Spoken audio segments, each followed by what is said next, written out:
Hello everyone, my name is Shelby Parker and this is my presentation video for the research I have done for Psychology 3017 and Psychology 4017.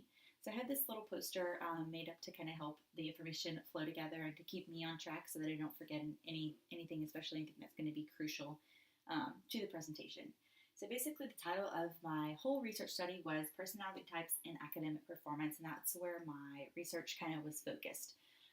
So that was one of my main hypotheses. Basically, the reason that I wanted to kind of determine whether there was a relationship between certain personality types and increased or decreased academic achievement is because I think that the success of students these days is just becoming an increasingly important concern, especially to educators and different school board systems, as well as into college. I think that that's just really important, the success that students can have. So that's kind of why I wanted to do this. If we can kind of figure out what factors and what things can lead to increased academic achievement, I think that we can then focus on those factors and get that increased academic performance that we're looking for. And then if we can figure out what factors or what characteristics lead to decreased academic performance, we can make sure to, kind of downplay those factors for students. And I just think that would be really crucial to, like I said, helping increase the success of students in school, whether that be elementary school, high school, or college. So basically how I did this was I collected college students because that's just kind of where I felt like this would kind of fit in the best. So basically what I did was I collected college students through email and I had them take a survey. So basically I had a total of 19 participants, 16 of which were female and 3 of which were male. So the age of the participants actually ranged from 18 to 51, so we had a really big range of ages there. Both the mean and median age was 28. I also collected the races of the participants. We had 3 races represented, and I also collected other demographics such as, I found out whether the participants were lower class, middle class, or upper class. So basically 84.21% of the respondents said that they were in the middle class, and then the remaining 15.79% of the respondents are in the lower class. Also, no compensation was given to the participants for taking the survey. So basically, like I said, I recruited these participants through university email with the help of my professor for them to go take a survey that I created on the survey website called SurveyMonkey. I created the survey, and then the participants would get the link to the survey. They would go take the survey, and then I had all of the data to kind of figure out what was going on. So that's what I did. Basically, I analyzed this data with one-way ANOVAs, and because multiple of my variables were qualitative, I did have to code the data. So like I said, my biggest and most important, piece of the research was personality types and academic performance, which was my first hypothesis. My second hypothesis that I came up with was kind of related, kind of the same thing. I wanted to kind of see what could lead to higher academic achievement and what maybe went to lower academic achievement.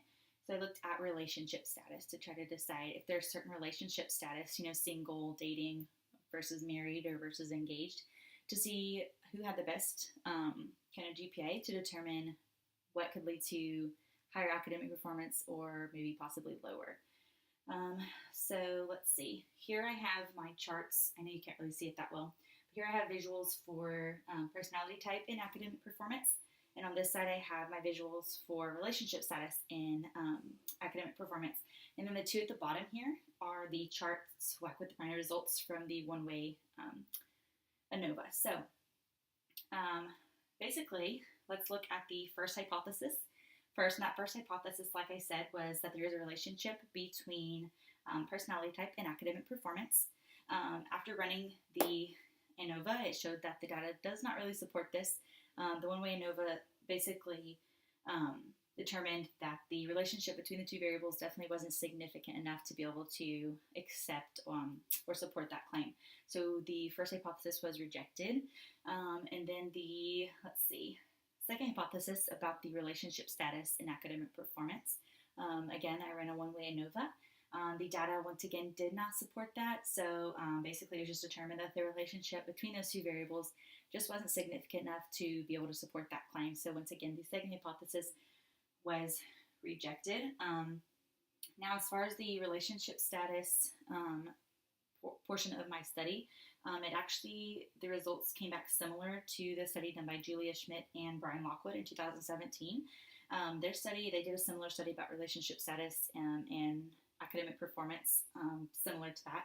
And their study found that being in a relationship can double the odds of absenteeism in class. However, it did not show that it can be linked whatsoever to either increased or decreased grade point average. As far as my study, portion of the study done about personality types, I looked at multiple studies done on that, and there was a mixture. Some of the studies found that there was a relationship, and some found that there wasn't. So mine could kind of go with, obviously, the portion that rejected that, because mine found that if there was a relationship, it wasn't very significant.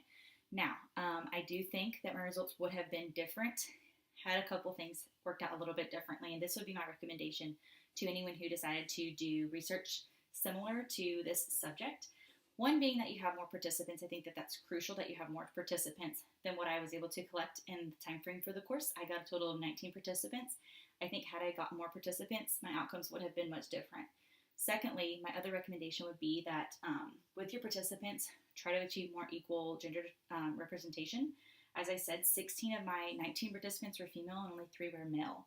I think that it's really crucial to have more equal gender representation to really get the best, truest picture with the data and to determine what we're trying to see. So thank you so much for watching. If you have any questions, I'd love to hear them. And like I said, thanks for watching. Bye.